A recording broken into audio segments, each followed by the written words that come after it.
Okay, maayong mudto na usab kanatong tanan mga higala Luzon, Visayas, Mindanao, maayong mudto Philippines, maayong mudto world, maayong mudto universe. Ano na punta mga higala ni atong tulumanon sa kahanginan, C.O.N.A. Catechesis on Air, ug ako lang gihapon kini inyong ubos nga alagad Reverendo Padre Edwin Academia Acab.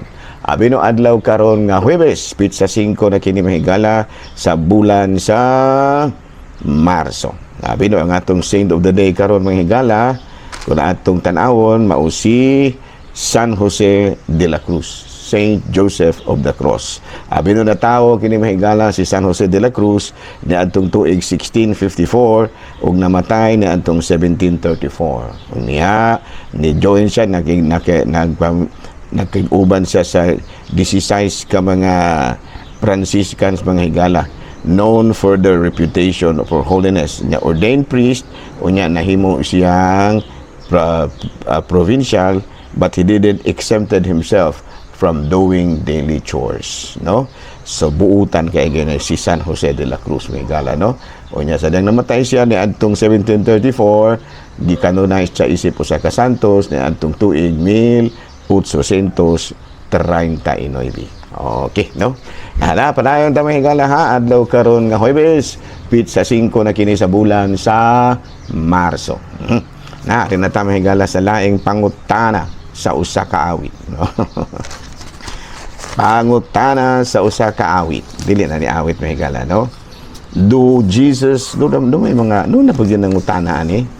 Do Jesus accept the Lord Jesus, ano? Do Catholics accept the Lord Jesus as Lord and Savior? So, pastila, no? Ano man itong pangutanon pamantay ni? Pero ang tubag niya na, yes, madahag, wala may accept kang Jesus as Lord. Kaya katong basahon mga higala sa John 16, chapter 51, ako ang pan nga gikan sa langit nga naghatag sa kinabuhi.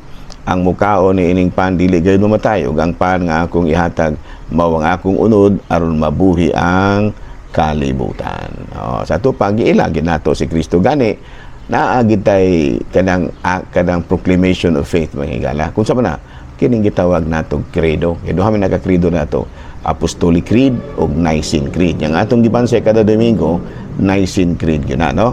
Natong atong tanawon sa Roma kapitulo 10 bersikulo 9, maluwas ka kung ipahayag mo nga si Jesus mao ang Ginoo ug sa kinasingkasing mutuo ka nga gibanhaw siya sa Dios. So, madahag wa ta mutuo. Doon na may ingon na wala na mutuo nga Kristo mga Katoliko. Buyag. Ay mo binawag gina ha. Kay kining kami mga Katoliko kabalo ba po din taon may mubasag Biblia. Unya na agid po na amo gyud nga gikuan. Amo gyud nang gipadayag kanang magmisa may labi na Domingo kanang mga special nga mga kapistahan, no? Gipadayag gina namo, no? Amo ginang kanunay gipadayag. Okay, klaro? Bino din nila na sa kuto ba higala kay sa ako nang ginaingon. Medyo busy taron gamay, no. Nagpakita ra gyud ko ninyo kay basin ba gatong mga nagsunod mabalawin ta. Pero mananghin ra ko ugma. Bernes mga higala pizza size kompleto na ta. Kompleto na ang ato ang programa. Pero karon kuan lang usa ta. Ug sa ato pa na timo lang usa.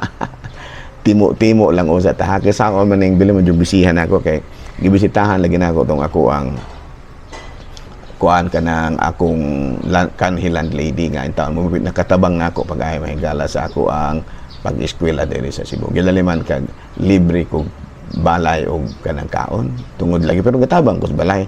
Manglimpyo ko sa balay tanan, no? Wala po ko maniglain mo na nga naluoy po din taon siguro si Nangkura.